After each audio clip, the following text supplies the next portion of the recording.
Hello welcome to Sakshi family. ఇనుములో ఓ హృదయం మొలిచెనే అనేది రోబో సినిమాలోని ఓ పాట. హృదయం సంగతేమో గాని రోబో గర్భంలో ఏకంగా నిజమైన రక్త మాంసాలున్న ఓ పసిగుడ్డే ఎదుగుతోంది. మరికొన్ని రోజుల్లో అది డెలివరీ కూడా కానుంది. ఏంటి నమ్మలేకున్నారా?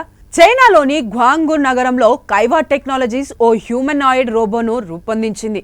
దీని ప్రత్యేకత ఏంటంటే దీని కడుపున బిడ్డను మోసేలా ఓ కృత్రిమ గర్భసంచిని ఏర్పాటు చేశారిక్కడ.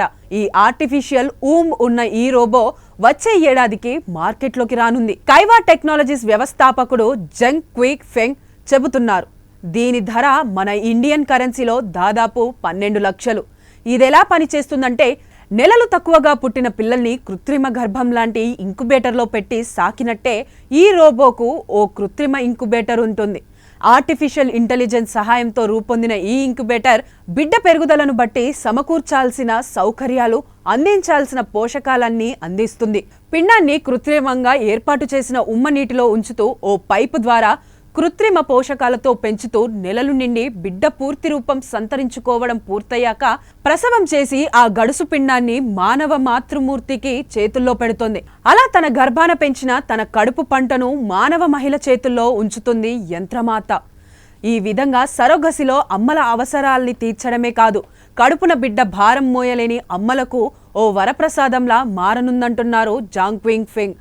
అయితే జవాబు దొరకాల్సిన ప్రశ్నలు చాలానే ఉన్నాయంటున్నారు నిపుణులు.